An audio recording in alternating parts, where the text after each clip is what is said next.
Shalom, shalom. This week's Parshat is Chayei Sarah, and it begins with the death of Sarah and Avram buying a burial plot, Ma'arat HaMachpelah, for her, burying her, eulogizing her. And then we're told the story of the fact that Yitzchak's getting older and Avram wants to find him a wife. He sends his right-hand man back to where Abraham came from, to where Abraham's family's from, to find a bride for Yitzchak, which he does successfully, brings back Rivka, perfect match. They get married, everything's good with them. And then we're told that Abraham, in his older years, takes another wife, Keturah, has a few children from her, and then we're told he gives Yitzchak HaKol everything, but he gives gifts to the rest of the children he's father. He gives them gifts and he sends them to the land of the east. Then we're told Abraham dies, and Yitzchak and Yishmael bury him in Ma'arat HaMachpelah with Sarah. And we're told something very interesting. The Pasuk then tells us this. Vayeshev Yitzchak im Be'er Lechai Roi. That the English translated that Yitzchak lived near Be'er Lechai Roi, which in itself is strange because normally when it tells us where somebody settled, it says somebody settles Vayeshev Be, and it says the place. They settled in and then the place. Abraham settled in. Lot settled in Sodom. That's the phrase, the language it usually uses. Here it doesn't tell us where Yitzchak settled.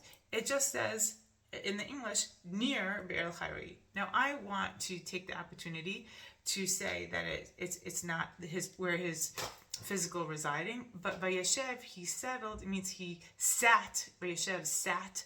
Im means with. The literal translation of im is with.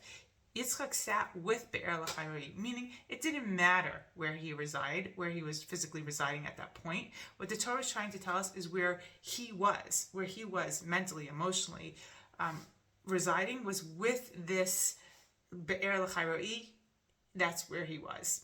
And it's very important for the Torah to tell us this before telling us the next Parshat, right before Toldot, in order for us to understand the unfolding of events in Parshat Toldot. So why do I say this? What does it mean that Yitzchak was sitting with this Be'er Lechai Roi?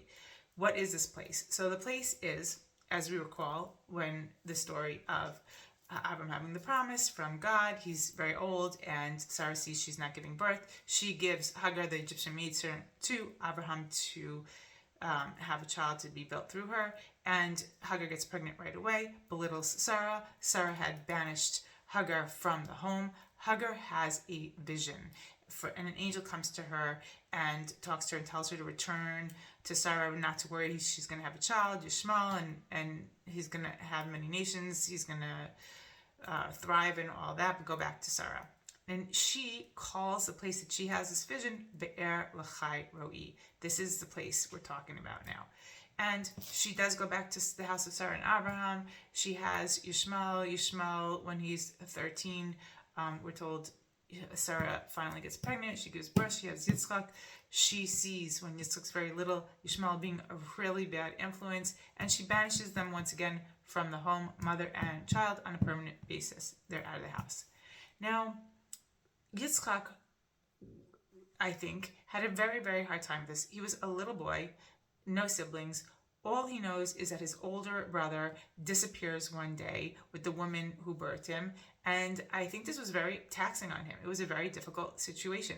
I think this is something that he held a lot of guilt and burden from. And we see when we're told about him, it's always in reference to Be'er Lechai Roi. When Rivka comes back with Eliezer to meet him, he's coming from that place. And now we're not told where he's living, but we're told him that he's living with it, that this is something, a burden that he was carrying on himself. I think he had a lot of guilt, a lot of issues. I think he craved to have his older brother in his life, not understanding what a bad influence at such a young age, not understanding the perplexity and how complex and how many issues that there actually were. And I don't think that Adam and Sarah were babbling on to tell him these things that he's better off not knowing. So all he knows is because of him, his older brother, and is kicked out of the house. I think this was very, very difficult for him.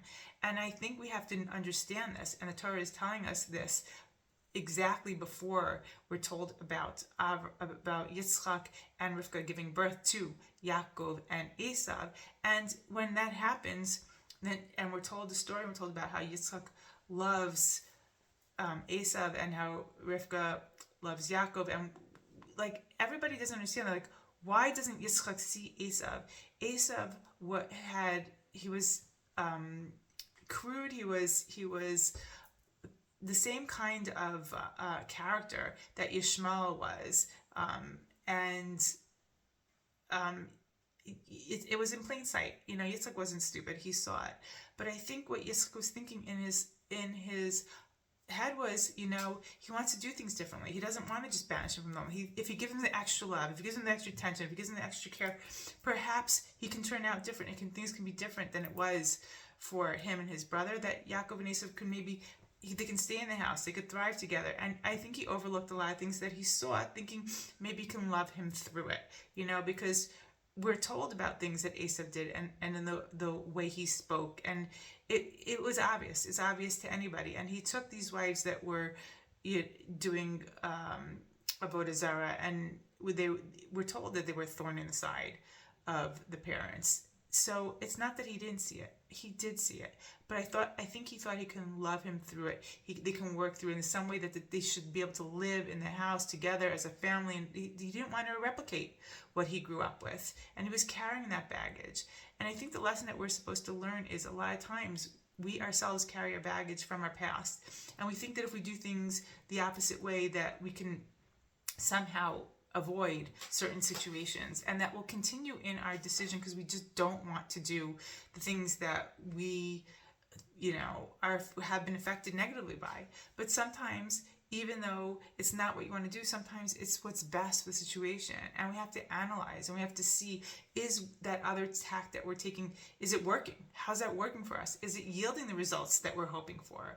And if it's not, if it's destroying the family, if things bad are happening in the house because of it, which was happening with Esav, bringing these women with the smoke and the incense and burning and doing all sorts of things that were just not good, and the things that he was doing in the house were not good for the household.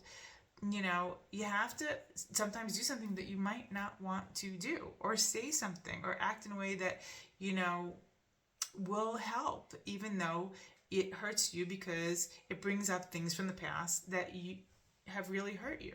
So the important lesson, I think, for us from this story is to understand that, and to be analytical, and not just to take an opposite path hoping that it will yield different results, because just because you're doing something differently doesn't mean that the result will be different, and to keep asking the hard questions, as difficult as that might be, and not to be blinded by what we're carrying, our own guilt, our own baggage from the past. So to constantly ask those tough questions, I think, is the only way to have better results in the future. And with that, I wish you a Shabbat Shalom.